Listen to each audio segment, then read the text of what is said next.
নমস্কার বন্ধুরা, আজকে আমি আপনাদের সামনে যেই টপিকটা নিয়ে এসেছি সেটা হলো পাইলের লোড টেস্ট। পাইল সম্পর্কে আপনাদের আশা করি সামান্যতম কিছু জ্ঞান অবশ্যই আছে। যদি পাইল সম্পর্কে কোনো সামান্যতম জ্ঞান না থাকে তাহলে আমি আপনাদের এখনই বারণ করব যে এই ভিডিওটা সম্পূর্ণ না দেখতে, কারণ আপনাদের তাহলে জিনিসটা বুঝতে একটু হয়তো সহজ হবে না। যদি আপনাদের পাইল সম্পর্কে আপনাদের সামান্য ন্যূনতম পর্যন্ত জ্ঞান থাকে তাহলে আপনারা ভিডিওটা কন্টিনিউ করতে পারেন। অ্যাকচুয়ালি ভিডিওটা হলো পাইলের লোড টেস্ট নিয়ে। আমরা সাইটে পাইল সবাই হলো দেখেছি কম বেশি।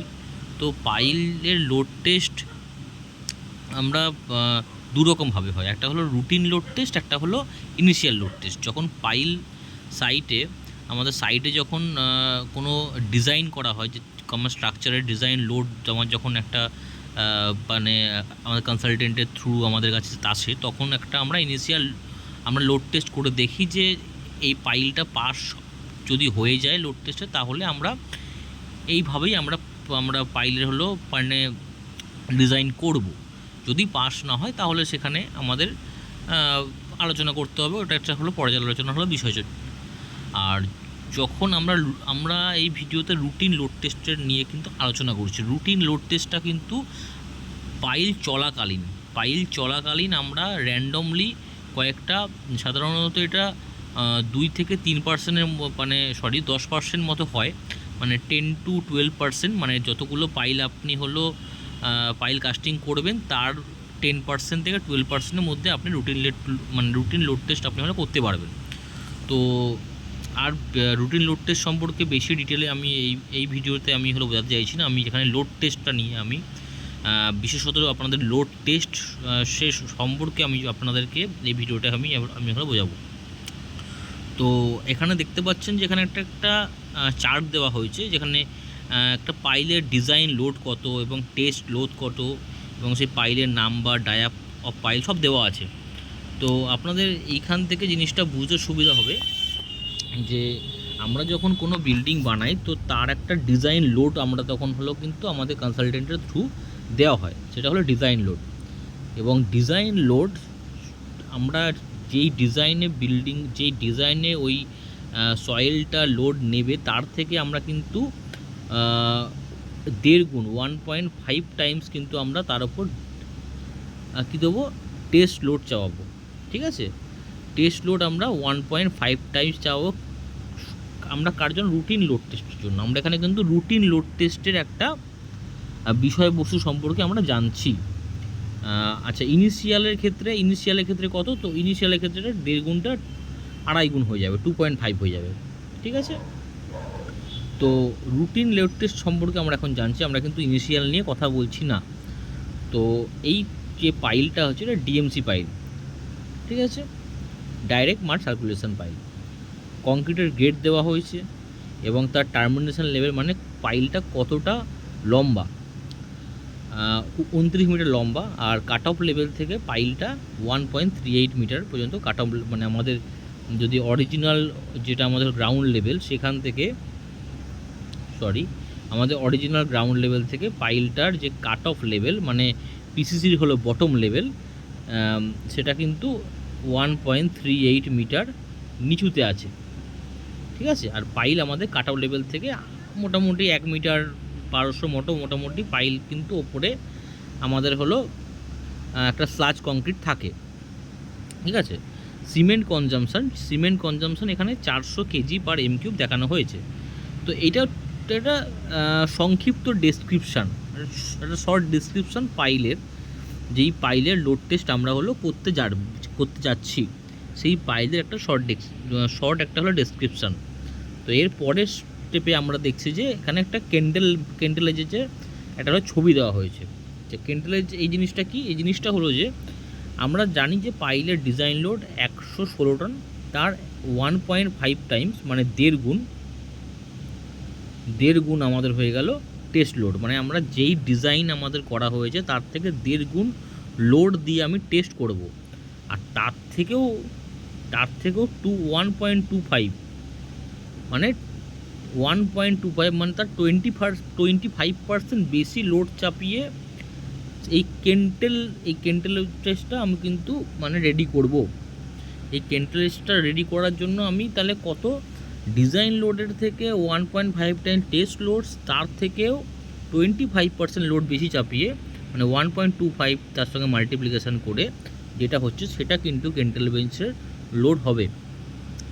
তো এখানে আপনারা দেখতে পাচ্ছেন কেন্টেল বেঞ্চের কেন্টেলের যে আমাদের মানে ক্যালকুলেশনটা করা হয়েছে, এখানে first layer, second layer, third layer, মানে প্রত্যেকটা লেয়ারে, কারণ কেন্টেলেজটা যখন তৈরি করা হয় আমাদের পিরামিডের স্ট্রাকচারে সেই লোডটা যাতে চারিদিকে ডিস্ট্রিবিউট সমানভাবে হতে পারে, তো সেই জন্য পিরামিডের স্ট্রাকচার তৈরি করা হয় first layer, second layer, third layer করে। তো সেই অনুসারে আমাদের লোড এখানে দেওয়া হয়েছে। আপনারা এখানে কী করে এবার বুঝবেন যে এই এই কিউবটা 1 metre by 1 metre by 1 metre, তার এর সঙ্গে 2.4 MT কেন যোগ করা হয়েছে? কারণ আমরা জানি যে কংক্রিটের density 2400 KG per metre cube, 2400 KG per metre cube, মানে 1 M কিউবের ওজন কিন্তু 2.4 টন। তো সেই হিসাব ধরে কিন্তু এখানে কংক্রিটের ব্লকগুলোর এখানে এমটি আমরা কিন্তু বসিয়েছি। তারপর এই নিচে যে ISMB স্ট্রাকচার বসানো হয়েছে তার ওয়েটটাও এখানে পার মিটারে কত হচ্ছে সেটা কিন্তু বসানো হয়েছে। এখানে একটা ইন্টারেস্টিং জিনিস আপনারা দেখতে পাচ্ছেন যে total weight of kentledge, total weight কিন্তু আমাদের যত লাগবে 217 টন, যেটা কেন্টেলেজের ওয়েট, যেটা আমাদের অ্যাজ পার IS 2911 পার্ট 4 অনুসারে, তার থেকে কিন্তু বেশি হয়ে গেছে 257। তাহলে আপনারা কোশ্চেন করতে পারেন যে কেন আমি এত বেশি লোড কেন দেবো, আমার যেখানে 217 কাজ মিটে যাচ্ছে আমি আরও কেন 40 টন বেশি দিয়ে যাবো? তো এই কোশ্চেনটা উত্তর এটাই যে আপনি যখন কংক্রিটটাকে পিরামিডের স্ট্রাকচারে হলে বসাচ্ছেন, আপনি 100% তো শিওর হতে পারছেন না যে লোডটা সমানভাবে ডিস্ট্রিবিউট হচ্ছে। কোনো না কোনো জায়গায় একটা গ্যাপ থাকতে পারে, কোনো না কোনো সময় একটা ডিসব্যালেন্স হয়ে কোনো কিছু যদি লোডটা ঠিক মতো না পড়ে, পুরোপুরি 257 টন যদি না সেখানে হলো মানে আমাদের হলো পাইলের ওপর যদি না হলো ডিস্ট্রিবিউট হয়, তো সেখানে আমরা কিন্তু ফ্যাক্টর অফ সেফটি নিয়ে চলছি। কিছু কিছু সময় কী হয়, কংক্রিটের আমাদের ডেন্সিটি 2.4 জায়গায় 2.2 হয়, কখনো হয়তো 2.5ও হতে পারে, সেটা কোনো কথা নেই, কিন্তু একটা ফ্যাক্টর অফ সেফটি নিয়ে আমরা হলো চলছি, ঠিক আছে, যেটা সিভিলে সবসময় নেওয়া হয়। আচ্ছা, এরপরে আশা করি এই জিনিসটা আপনারা হলো বুঝতে পেরেছেন। কেন্টেল অ্যারেঞ্জমেন্ট করা হলো, যেখানে এইখানে ডায়াল গজ দিয়ে অ্যারেঞ্জমেন্ট করা হয়েছে, এখানে আপনার হাইড্রোলিক জ্যাক বসানো হয়। তো এরপরে যেটা করছে সেটা হলো আপনাদের জ্যাক, ডিটেলস অফ জ্যাক, যে হাইড্রোলিক জ্যাক যেটা আছে আপনারা দেখতে পাচ্ছেন, আশা করি আমি একটু মার্কিং করে দিই। এই যে হাইড্রোলিক জ্যাক, এই হাইড্রোলিক জ্যাকের কথা এখানে হলে বলা হয়েছে। এই যে হাইড্রোলিক জ্যাকের টোটাল ক্যাপাসিটি 350 টন থাকে, আর হাইড্রোলিক পাম্প থাকে 300 টনের, র্যাম্প ডায়া থাকে 26.5 সেন্টিমিটার, আর এরিয়া অফ র্যাম্প থাকে 55.1.768। এইখানেই হলো মেন খেলাধুলা। এই যে র্যাম, এই যে বলছে এই র্যামের যে সেন্টিমিটার স্কোয়ার বলছে, এইটাই আপনার সবথেকে বেশি লাগবে। কেন কি, আপনার যখন সাপোজ এখানে ধরা যাক টেস্ট করার সময় প্রেশার রিডিং হয়েছে 200 KG centimetre square, 200 KG centimetre square যদি প্রেশার আপনার যদি হলো গেজে হলো রিডিং দেখাচ্ছে, তাহলে সেই প্রেশার রিডিং অনুসারে আপনার কত টন লোড হলো এটা আপনি জানবেন কী করে? এটার ফর্মুলা হলো এইটা, load is equal to pressure into area of ram divided by 1000। মানে প্রেশার কত, এখানে প্রেশার দেওয়া হয়েছে 200, আর এরিয়া অফ র্যাম কত, এরিয়া অফ র্যাম হয়েছে আমার 551.762, এই যে 551.762, এর সঙ্গে এটা মাল্টিপ্লিকেশান করা হলো, এই যেখানে করা হয়েছে তার সঙ্গে 1000 দিয়ে ভাগ করে হয়েছে, যেটা হয়েছে 110 টন। তার মানে কি দেখাচ্ছে যে 200 কেজি পার সেন্টিমিটার স্কোয়ার আমার যদি রিডিং দেখায়, তাহলে তার লোড হচ্ছে 110 টন। জিনিসটা বোঝা গেল? এটা পুরো ফর্মুলা, এই ফর্মুলাটা একবার আপনারা দেখে নেবেন। আচ্ছা, এখানে প্রেসার গজের একটা মানে ভূমিকা আছে, পরবর্তী এর পরের স্লাইডগুলোতে আপনারা আরও ভালো করে দেখতে পারবেন যে আমাদের প্রেসার গজটা তার least count 20 kg per centimetre square, range 900 kg per centimetre square, per ডিভিশনের লোড, এটা একটু মনে রাখবেন, এটা খুব কাজে লাগবে। পার ডিভিশনে প্রেসার গজের রেট আপনার প্রেসার গজের যা মানে ওয়েট হয় সেটা হলো কিন্তু পার ডিভিশনে 11.35 টন, মানে least count 20 kg per centimetre square, 20 kg per centimetre square, আর পার ডিভিশনে 11.035 টন কিন্তু আপনার লোড হয়। আর ডায়াল গেজ যেখানে আপনারা দেখতে পাবেন যে কত লোড উঠছে, তো সেখানে দেখাচ্ছে লিস্ট কাউন্ট 0.01 mm, রেঞ্জ হলো 0.01 থেকে 50 mm, আর ডায়াল গজ ইউজ করা হয়েছে আপনার 4টে। তো এরপরে আশা করি আপনারা এত দূর পর্যন্ত হলেও জিনিসটা হলেও মানে অসুবিধা হয়নি। তো এর পরের স্টেপটা একটু ভালোভাবে ঠান্ডা মাথা জিনিসটা হলো বুঝলে আশা করি আপনারা হলো বুঝে যেতে পারবেন। তো এখানে দেখতে পাবেন আমি ডেট দিয়েছি, আর লোড ইন ডিভিশন দিয়েছি, আর লোড কতটা লোড আমরা দিচ্ছি। তো প্রথম দিন মানে 3 তারিখ, আমি যদি 3 তারিখে প্রথম দিন ধরি, 3 তারিখে 11টার সময় লোড চাপানো হলো ডিভিশন মানে লোড ইন ডিভিশন 2। তো এক একটা ডিভিশনে আমরা দেখেছি যে কত 11.035 টন, তাহলে দুটো ডিভিশন মানে 22.070। তারপরে এইখানে আপনারা ডায়াল গেজ 4টে আছে, এর আগে দেখেছি যে এখানে ডায়াল গেজ 4টে আছে। তো 4টে ডায়াল গেজে আমার যার মানে রিডিং উঠলো সেটা এভারেজ করা হলো। এইরকম করে মানে আবার 1 ঘন্টা পরে 11টার পরে দেখবেন যে আমার আবার 12টার সময় আমি আবার রিডিং নিলাম, আর তার মাঝে কিন্তু আমি কিন্তু 15 মিনিট অন্তর অন্তর কিন্তু লোড দিয়ে আরও কিন্তু আমি 4খানা কিন্তু হলো রিডিং নিয়ে নিচ্ছি, ঠিক আছে। তারপরে 12টার সময় আমি আবার 2 টন আবার চাপালাম, দিয়ে আবার লোড নিলাম, আবার লোড নিলাম, তারপরে আরও 4বার কিন্তু আমি খেপে রিডিং নিয়ে নিলাম। এরপরে আরও 1 ঘন্টা পরে আমি 2 ডিভিশন চাপালাম, আবার লোড নিলাম। এরকম করে করতে 3 তারিখে আমি সকাল 11টায় শুরু করেছি, আমি শেষ করলাম 4 তারিখ 8টার সময়, 8টা কি সকাল 8টার সময়। তখন দেখা যাচ্ছে গ্রস সেটেলমেন্ট কত 4.145, মানে পুরো লোড চাপানোর পরে 4 mm মানে 4.145 মতো পাইলটা হলো নিচে নেমেছে, একটু ডাউন হয়েছে, মানে একটুখানি সেটেল হয়েছে। তো তারপরে আমি কি করলাম, আমি 4 তারিখ সকাল 8টা, 4 তারিখ সকাল 8টা 15 মিনিট পরে আমি মানে তারপরেই আমি কি করলাম যে রোডটাকে না রিলিজ করা শুরু করলাম। যখন রিলিজ করা শুরু করছি তখন আমি কি করছি যে আমার যে 16 ডিভিশন আমার যেখানে শেষ হয়েছিল 16 ডিভিশনে, এখানে দেখতে পাচ্ছেন যে 176, 16 ডিভিশন এর সঙ্গে পার ডিভিশনে আমার কত লোড 11.035। তো 16 × 11.035 করলে দেখবেন 176 আসছে, আর আমার লোড লাগতো 176 টন সেখানে, তার মানে আমার পুরো লোড আমি চাপিয়ে দিয়েছি, সেখানে আমার 4.145 আমার গ্রস সেটেলমেন্ট হয়েছে। হওয়ার পরে আমি ওই 16 থেকে 2 টন করে হলো কমাতে আমি কিন্তু ভাই নেমেছি। এখানে 14 টনে আমি যখন এলাম তখন দেখা যাচ্ছে 4.145 আমার লোড এসছে। তারপরে 2 টন আরও কমালাম, তখন দেখা যাচ্ছে 4.1440 আমার তখন হলো কমেছে।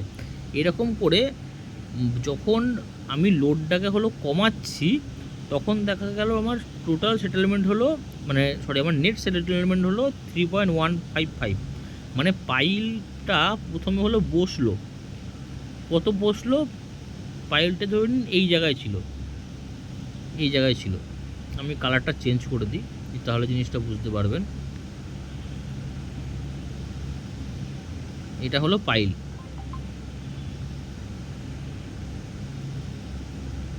আর পাইলটা এই জায়গায় ছিল। তো এই যে ডিফারেন্সটা এইটা হয়ে গেল কিন্তু 4.145, এইখান থেকে এইখানে আপনার কিন্তু হলো নেমে গেল, এইখানে নেমে গেল। তারপরে দেখাচ্ছে যে আমি যখন লোড রিলিজ করছি পাইলটা উঠেছে, এই পর্যন্ত উঠে গেছে, কিন্তু আগের জায়গায় কিন্তু ফিরে যেতে পারেনি। কতটা ফিরে যেতে পারেনি 0.9 mm, তাহলে আমার রিবাউন্ড 0.9 mm কিন্তু রিবাউন্ড। আমার টোটাল সেটেলমেন্ট হয়েছিল পুরো লোড দেওয়ার পর 4.145, আর নেট সেটেলমেন্ট মানে লোড ছাড়ার পরে ওটা আবার ফিরে এসছে 3.155। আর বাকি ছিল 0.990। এবার এক্ষেত্রে আমরা কি জায়গায় আসলাম? প্রথমত একটা জায়গায় এলাম কি পাইলটা আমার পাস, খুব ভালো। আচ্ছা, এবার গ্রস সেটেলমেন্ট যে 4.145, এটা কি ঠিক? একদম ঠিক, কারণ অ্যাজ পার আইএস কোড বলছে 12 mm, 2911 পার্ট 4 বলছে 12 mm এর বেশি গ্রস সেটেলমেন্ট যাতে না হয়। আমার এখানে 4.145 হয়েছে, মানে খুবই কম। তারপরে নেট সেটেলমেন্ট বলছে 8 mm, সেখানে আমার 3.155, মানে খুবই কম। সুতরাং সব দিক থেকে এই পাইলটা পাস। এই জিনিসটা একটা কার্ভের, এই পুরো জিনিসটাকে একটা কার্ভের মাধ্যমে দেখানো হয়েছে, যেখানে এখানে এক জায়গায় দেখানো হয়েছে কার্ভের এক পাশে বলছে লোড, এক পাশে বলছে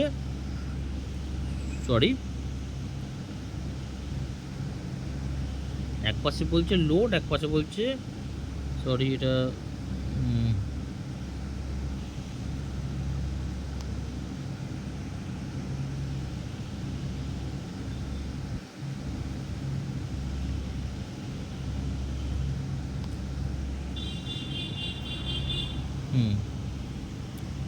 সরি বন্ধুরা, একটুখানি আমার ডিস্টার্ব হয়ে গেছিলো ভিডিওটায়। তো একদিকে বলছে লোড, একদিকটায় আমরা যদি যাই, এদিকে বলছে লোড আর এদিকে বলছে সেটেলমেন্ট। মানে আমার লোড আস্তে আস্তে বাড়ছে, সেটেলমেন্টটা আমরা কিন্তু হলো বাড়ছে, আমি যখন লোড কমালাম তখন সেটেলমেন্টটাও কিন্তু কমতে কমতে এই জায়গায় এলো। তো এই জিনিসটা আপনারা ভিডিওটা হলে পজ করে একবার দেখে নিতে পারেন, এমন কিছু জিনিস নয়।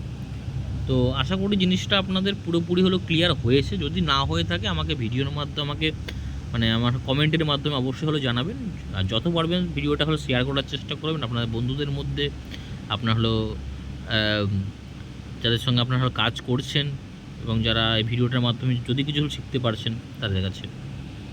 অবশ্যই ঠিক আছে, আজকের জন্য এইটুকুই। আবার আসবো নেক্সট টাইম অন্য কোনো একটা ভিডিও নিয়ে।